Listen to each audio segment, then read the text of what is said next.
Alright, hey, what's up everybody? It's Andrew here again. You may also know me by my name, gamer tag, TRIANGLEYE. So I'm here showing you some advanced concepts and techniques for your neutral game that I've kind of discovered.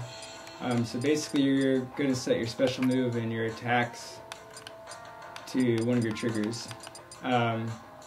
And you need to make sure A plus B equals smash, and we're going to use the smash stick for this technique. So when you're doing this, you want to hold down in some way your special and attack button, and because A plus B equals smash, that means smash attacks are now buffered and can't be activated.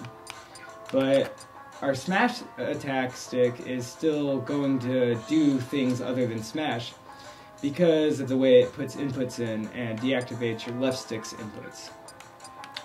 So you can test this by activating SmashBuffer by making sure that both our attack and special buttons are held down on our triggers. If you just press down and hold it down on your C stick, your character will duck and then come back up. If you do the same thing with your left stick, they'll stay ducking. And if you keep holding down that L stick and you press down on your C stick, he's going to stand back up. So these give you a lot of clues about how these controls interact with each other without ever activating the A or B buttons on the C stick. Okay, so the reason Mario stands back up when you press down on the C stick while the L stick is down is because it puts in a 1-frame input of down and then it gives another frame to turn it off. And this is much faster than if you just like let go of the stick.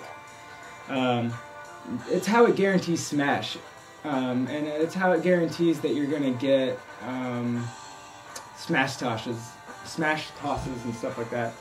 And for those reasons, that's why you end up getting wave dashes and really easy wave pivots and all the shenanigans with wave walking, wave humping, wave DI, wave shuffling, ledge snapping, all kinds of advanced metagame on platforms utilizing SmashBuffer, really easy unledging, and just the wave dashes are really easy. Alright, so activate SmashBuffer, and I always start my wave dashes with my left stick, because like if I want to go to the right, I'm going to press in on my left stick towards the right, so left stick goes right, and then I'm going to follow it up again with a right input on my smash attack. And so I do them one after the other. It's like rat-tat. It's really quick. Rat-tat. It's like, you know, you can kind of hear it. So I'm going left stick, right stick.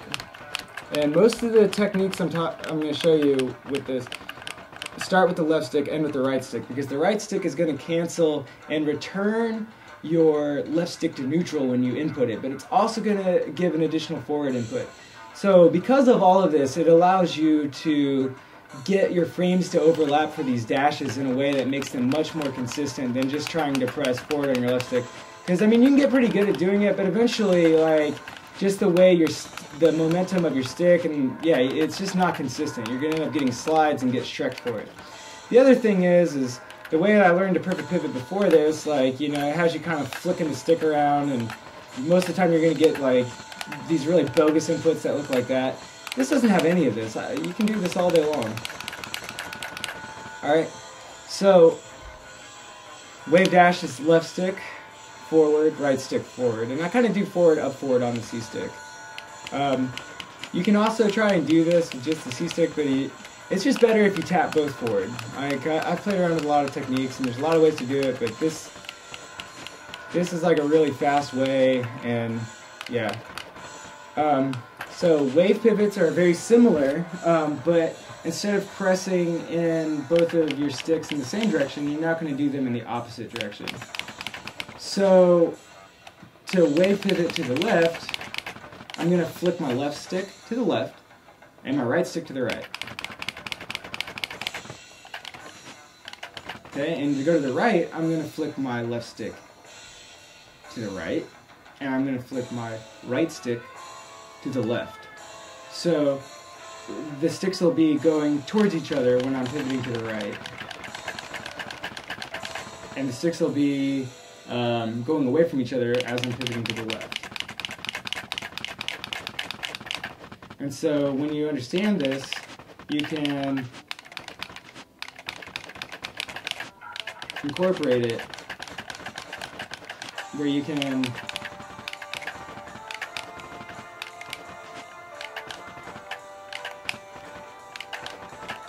you can get like really consistent with it. So like what I'm doing to do that dash pivot is I'm pressing forward on my left stick and then forward on my right stick, and they're both going to neutral. And then I'm going to press forward on my left stick and away on my C stick. So both go forward on the first input, and then they're going to go towards each other on the second input.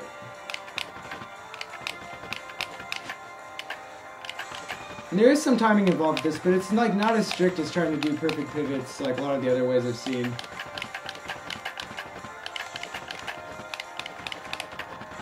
Alright, so let me tell you how to do wave walking. So you enter SmashBuffer mode, and you hold exactly up forward, and then you start tapping upwards on your C stick while holding up forward on your L stick. And in SmashBuffer mode, you get wave walking. And then if you want to do wave humping, you press down on your C stick while holding up forward on your L stick. Okay?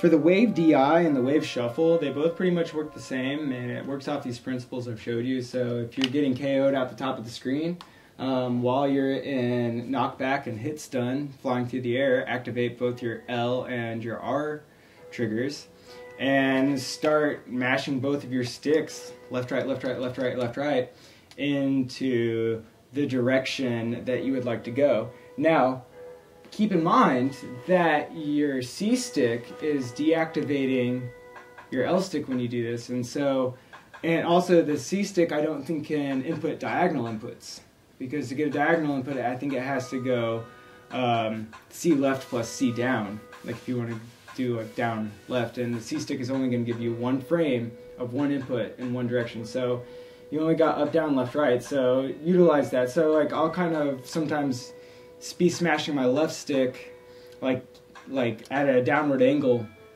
and then like if I'm getting like KO'd out the side of the screen, I'll start mashing my C stick to the left. And you can decrease your fall speed by like holding your left stick to the direction you want to go and then mashing the C stick upwards, and you can increase your fall speed by mashing it downwards. So characters that are like really floaty, you can increase their fall speed, or you can make other characters like a little bit more floaty, and like it's like really subtle, but it can make a difference sometimes. And it's the same thing if you're in shuffle. So like sometimes if somebody throws you into like the laser beam on Halberd, activate SmashBuffer and just start mashing out of that thing. Like, you know, left stick goes away from the beam and right stick then goes away from the beam, and you'd be surprised at how much more quickly you're able to get out. It'll look like you're using like a turbo controller or something. And in some way you kind of are, because you're like much more quickly getting your sticks back to neutral and deactivating sticks and putting one frame inputs that have one frame neutrals coming out of them. Yeah, really interesting stuff. So those frame snipe fastfalls, while on SmashBuffer, you just jump up in the air and start mashing your C stick down. Really easy. The reason it works is because you're not going to smash and you're not going to be able to throw out a dare. So you get, you know, the extremely safe fastfall. If I jump into the air and like do a reverse jump, and I keep holding down shield after I go into the air, and I'm still holding down my SmashBuffer buttons, I can start mashing down on my C stick, and like, you know, I'm going to get fastfall as soon as I come out of that, and then I'm going to fall and then immediately go into the slide. Like, you know, certain characters have even like less open frames. Like, you know, you can also, you know, wave evading.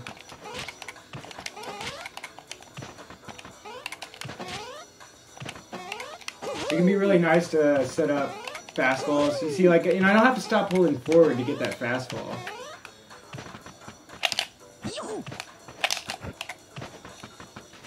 Fastballing like that a lot of times is nice because you'll land and dash, and if you activate SmashBuffer off of like a nair like that, you can land and immediately do like anything.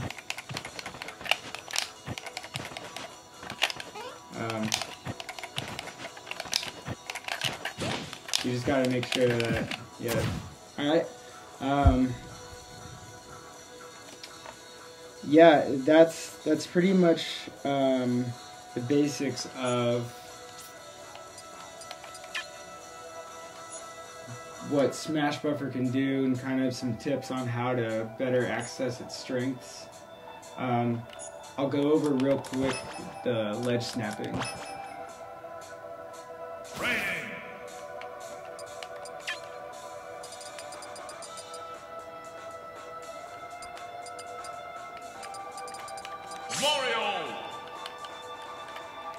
I don't know why, but I feel like Mario's reference is cute with him. And just for fun, we'll go back to Battlefield just to see.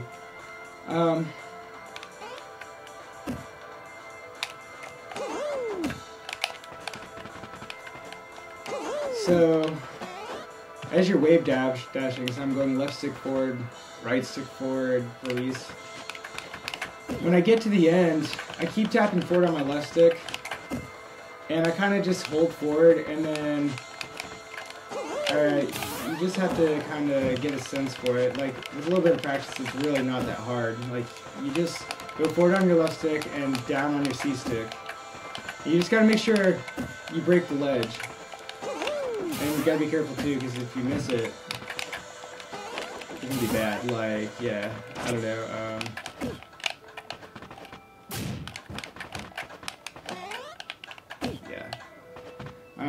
So that's how you do that. And then unledge is just, the easier unledge is just, this might have really big implications for maybe characters that like have feather grabs too. But all you do is, while you're in SmashBuffer, you just press down on your C-stick. And you can release SmashBuffer and immediately do things like that. Yep, okay, so that's pretty much all the time I have for. There's like so many things that I could get into, and there's so many applications for this. Like, I could probably do like another 3 hours of video on this. But I really just wanted to give you guys some new tools and some things that I think that any character can use and combine together, and different characters' mileage is going to vary.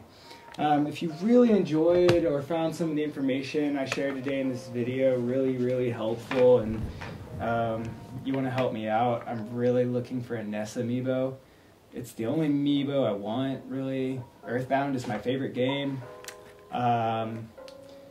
Yeah, I really can't find a NESS amiibo. I was traveling during the time that they came out, and I can't afford to pay the prices for one now, because I spent all my money on getting this capture card because I really wanted to make this video. If you got one out of the box, or a Japanese one that you maybe want to like hook me up with for a list price or something, or you just want to like, yeah, I don't know. I gave you guys wave dashes, hook me up with a NESS, like, I don't know. I'd be happy to answer questions and help anybody figure out anything that they're having trouble with. Yeah, thanks guys. I hope you learned some things. I hope I was clear enough. Thanks for watching. Sorry these videos are so janky. These are my first YouTube videos. I know there's a lot of ways it could be better and more helpful, but I really wanted to share this information today before Lucas comes out and the patch comes out. So thanks for watching. TRIANGLEYE out.